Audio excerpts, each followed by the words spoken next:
أعوذ بالله من الشيطان الرجيم. يا أيها الذين آمنوا إذا تداينتم بدين إلى أجل مسمى فاكتبوه، وليكتب بينكم كاتب بالعدل، ولا يأب كاتب أن يكتب كما علمه الله، فليكتب وليملل الذي عليه الحق وليتق الله ربه ولا يبخس منه شيئا، فإن كان الذي عليه الحق سفيها أو ضعيفا أو لا يستطيع أن يمل هو فليملل وليه بالعدل، واستشهدوا شهيدين من رجالكم، فإن لم يكونا رجلين فرجل وامرأتان ممن ترضون من الشهداء أن تضل إحداهما فتذكر إحداهما الأخرى، ولا يأبى الشهداء إذا ما دعوا، ولا تسأموا أن تكتبوه صغيرا أو كبيرا إلى أجله، ذلكم أقسط عند الله وأقوم للشهادة وأدنى ألا ترتابوا إلا أن تكون تجارة حاضرة تديرونها بينكم، فليس عليكم جناح ألا تكتبوها، وأشهدوا إذا تبايعتم، ولا يضار كاتب ولا شهيد، وإن تفعلوا فإنه فسوق بكم، واتقوا الله ويعلمكم الله، والله بكل شيء عليم. صدق الله العظيم. Bismillahirrahmanirrahim. Assalamualaikum warahmatullahi wabarakatuh. Selamat pagi semua para pengusaha dan calon pengusaha.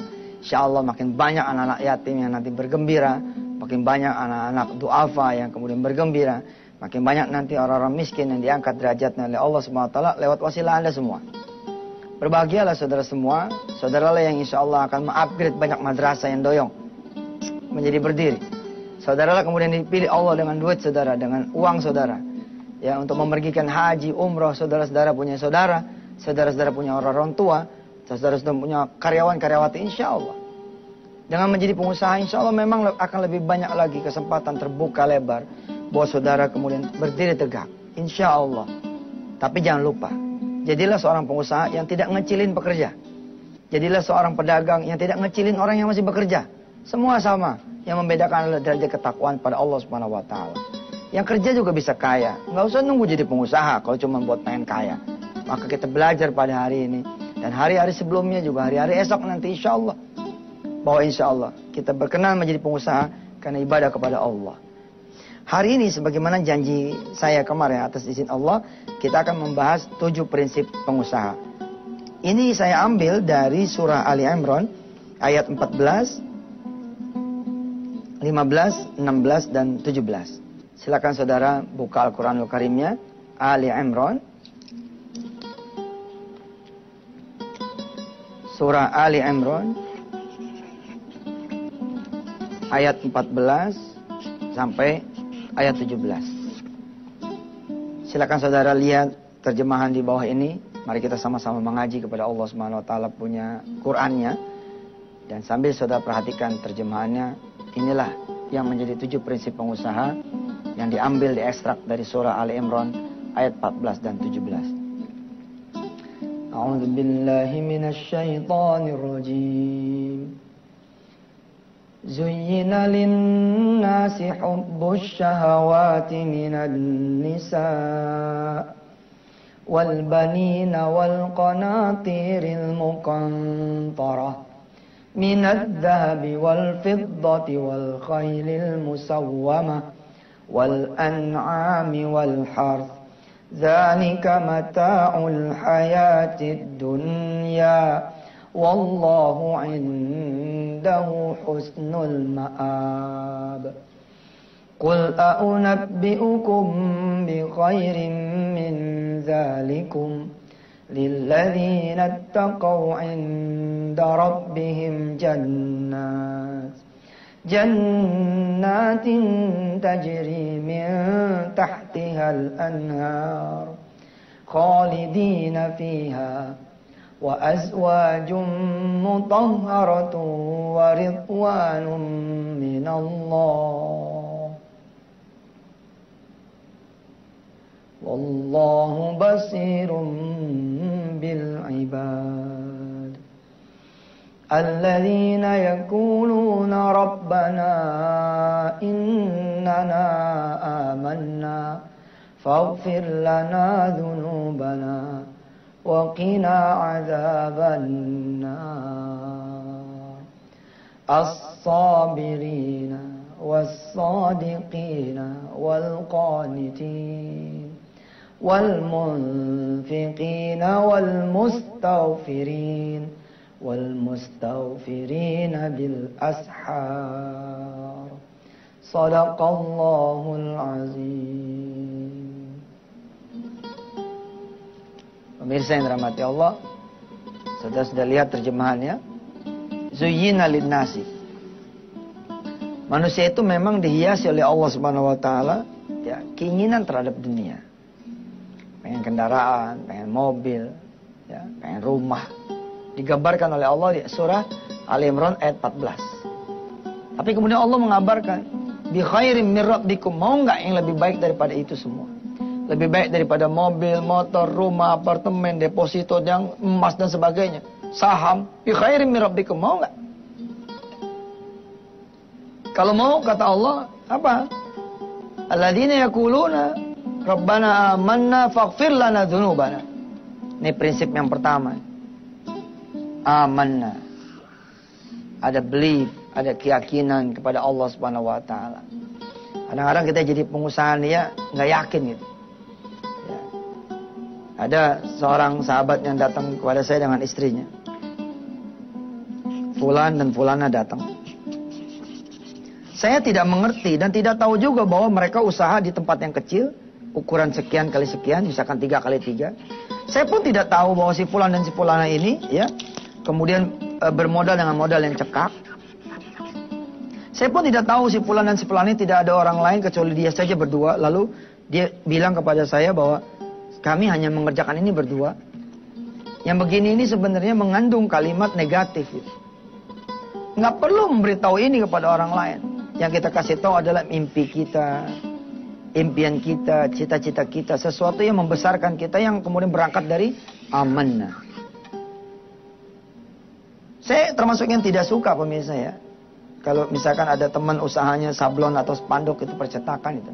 Terus dia ngomong, ya tempat saya cuma segini nih Ustaz. Nggak demen itu. Saya lebih suka begini. Tempat saya Ustaz, biar kata kecil kayak begini. Tapi order kita Masya Allah. Lebih baik begitu ngomongnya gitu. Itu pun masih mengandung cacat. Biar kata tempat kecil. Berarti kita masih ya, melihat bahwa memang tempat kita kecil. Harusnya bagaimana? Kami mampu Ustaz mengerjakan order yang puluhan ribu spanduk.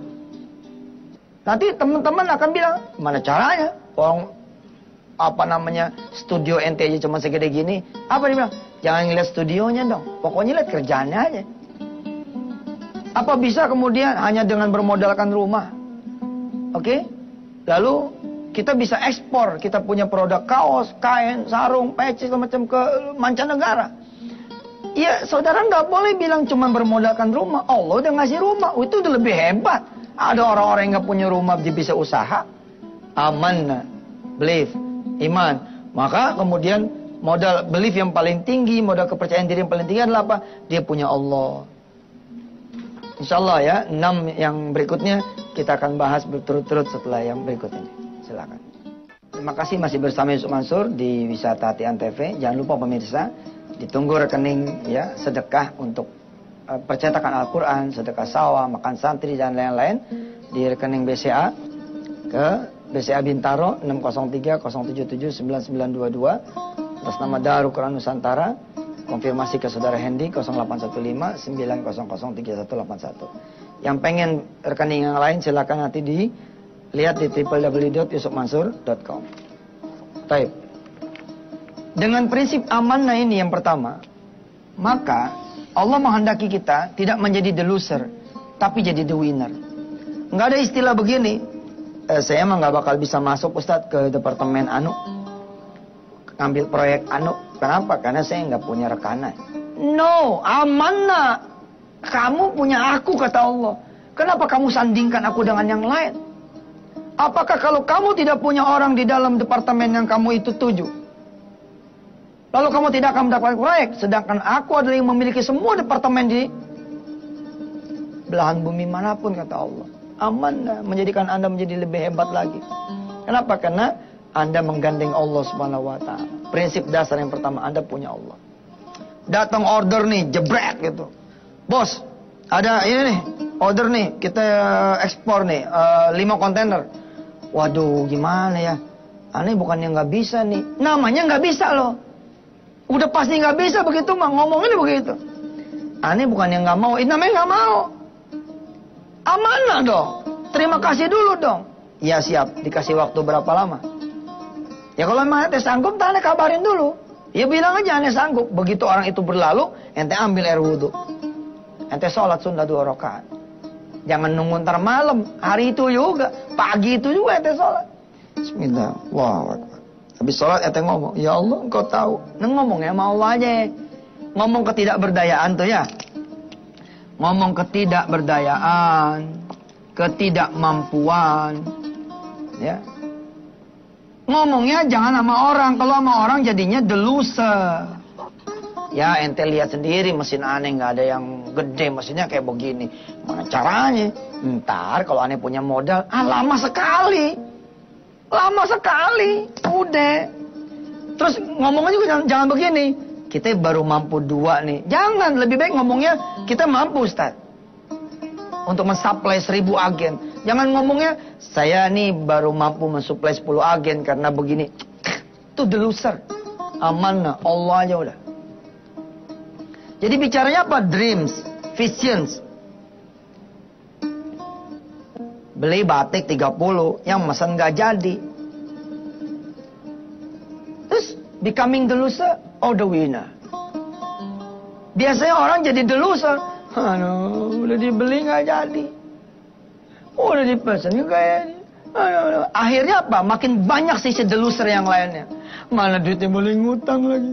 Mana udahlah, akhirnya apa? Ya udah lemes gitu. Harusnya gimana? Amanah. Bukan karena dia dong. Pesanan gue yang 30 bisa dibeli, tapi karena Allah. Dia nggak jadi, yang lain banyak. Insya Allah. Terus gimana? Bawa aja itu 30 batik yang udah dipesan, taruh di atas sejadah. Insya Allah ente nggak bisa sujud. Banyak batik di depan. Taruhlah ditumpuk nih, selosin. Kira-kira kalau 30 kan 3 losin tuh. Ente sholat. Sholat. Bismillah. Sholat sunat duha ya Allah. Nih, saya bawa batik biar laku. Allah Akbar. Sholat. Ruku. Sujud. Bangun. Salam. Assalamualaikum warahmatullahi wabarakatuh. Bilang sama Allah. Bukain 1. Ya Allah. Nih. Udah dibeli. Gimana ya ceritanya? Ngomongnya ke Allah. Buat apa yang ngomong ke orang lain? Gak ada gunanya juga. Orang jadi tahu ente jadi the loser. Nih ya. Ente nawarin ke si B. Lihat. Mulanya si A yang mesen. Oke. 30 pieces. Oke. Terus dia gak jadi nih. Terus akhirnya si pengusaha ini kotaklah ke si B. Ngomongnya apa? Ini pesanan udah ada 30. Tapi orangnya nggak jadi, mau gue ente beli. Sebenarnya kalau ente potong, dang, saya punya barang 30. Mau nggak beli? Nggak perlu dia tahu. Paham nggak? Ini the winner namanya. Let him know sajalah. Udah biar Allah aja yang tahu. Nggak perlu orang lain tahu. Ntar si B nolak lagi. Nyari lagi si C. Aduh, si A udah nolak, si B nolak lagi. Udah dah, gue turunin aja dah. Yang penting gue dapat modal aja. Akhirnya yang beli apa? Si Z. Dalam pembelian udah tinggal 10% doang ganti ongkos. Rugi amat. Baik pemirsa, lewat dulu nih yang mau lewat. Biar nggak gangguin kita. Ya silakan. Selamat kembali pemirsa di Wisata Tian TV. Saya sangat pengen saudara betul-betul menjadi the winner. Tidak the loser, dengan betul-betul saudara tahu Allah Maha segala-galanya. Ya, tidak ada, jangan dibiasain lah punya kalimat-kalimat yang membuat Anda menjadi lemah gitu. Kalau perlu tidak dipakai itu kalimat-kalimat yang memperlemah. Contoh begini. Biar kata saya guru TK Ustadz, kan kalimatnya bagus tuh ya. Bagus tuh kalimatnya. Biar kata saya guru TK, insya Allah saya bisa saat mergin haji orang tua.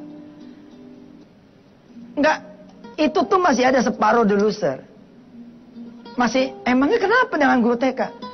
Emangnya semua guru TK ente bilang gak sanggup mungkin haji orang tuanya? Walaupun kenyataannya seperti itu misalkan.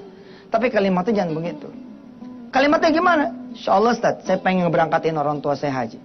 Nggak perlu juga orang tahu ente guru TK. Gajinya cuma pego, 200, 350. Amanah. Amanah. Nih, yakin sama Allah. Yusuf Mansur dulu nih, dagang nih ceritanya. Tapi yang jadi persoalan, saya nggak tahu dagangnya apa. Saya nggak ngerti mau dagang apa. Nah karena saya nggak ngerti, so I came to Allah Subhanahu Wa Taala and talk to Him. Saya datang pada Allah, lalu saya bicara sama Allah. Saya sholat duha gitu, sholat malam. Saya ngomong, ya Allah, teman saya tadi bilang, Sof, kalau nanti lo jadi mahasiswa semester 5, masih dikasih sama orang tua, berarti lo bukan mahasiswa. Lah saya ngadunya sama siapa? Sama Allah. Dia maha mendengar. Ayo saya doa. Ayo lah. Saya pengen dagang. Cuman dagang apa ya gitu. Ente boleh ngomong sama orang lain begitu. Tapi dalam kerangka diskusi. Tapi itu pun jadi masalah buat kita. Ngomong sama Allah aja udah. Alhamdulillah tuh. Saya ketemu sama Mpok Ati waktu itu saya dulu. Wasilanya ada aja judulnya. Ada temen lah main nih ke warungnya dia. Ada saudara lah main ke warungnya dia. Kata saudara saya nih, ada tuh si Yusuf tuh. Kalau dia mau dagang, panggil aja dia. Saya dipanggil. Mainlah saya ke warungnya Pak Ati. Pak Ati nanya sama saya. Sof, mau nggak jualin saya punya kaos? Boleh Pak. Kita jajal satu dulu ya. Aneh inget nih, the winner nih. Kalau omongan dia begitu kan berarti dia ngecilin aneh. Emangnya aneh bisa dagang? Kan nggak bisa. Paham kagak tuh? Orang banyak yang begitu. Ya, nggak merasa lagi dikecilin. Karena kalimatnya barangkali terlalu sopan. So, kita jajal satu dulu kali ya. Supaya ente benar-benar bisa dagang. Apakah kan? Maksudnya begitu, maksud Pak Ati. Tapi saya ingat the winner.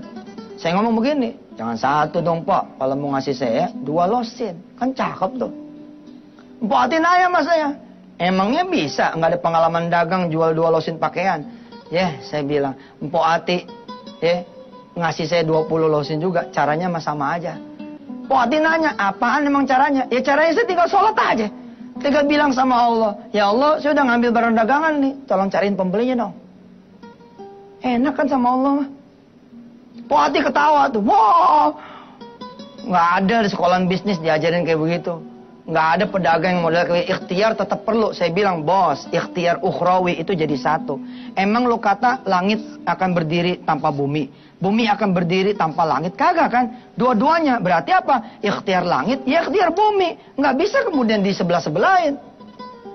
Saya bawa nih 2. Saya bawa nih 2 dari Tanah Abang. 2 losin. Ingat waktu saya mulai jadi pedagang. Habis bawa, hati kecil saya belayang sini ngomong. Lo ngomongnya kejauhan tuh. Ngomongnya kejagoan tuh. Jangan kata 1 losin. 20 losin juga insya Allah. Caranya sama. Tinggal ngomong. Sekarang lo bingung nih mau jual kemana. Dan memang saya bener bingung. Di Tanah Abang tuh kayak orang peleng-pelengan. Gimana caranya nih. Gak punya pengalaman nih. Akhirnya saya pulang lah. Bagaimana tuh ceritanya setelah Ustadz Yusuf keluar dari pasar Tanah Abang dan nyampe ke rumah. Ya tunggu aja besok. Masih tetap Senin pas Selasa. Lah sekarang hari apa? Oh Jumat. Oke. Maklum nih udah tua nih, udah bebanan. Ya, berarti besok kita libur, minggu libur gitu ya. Berarti kita nanti masuk lagi hari Senin. Maaf ya pemirsa, mohon doanya Yusuf Mansur nih biar kagak lupaan. Ya, terima kasih. Assalamualaikum warahmatullahi wabarakatuh.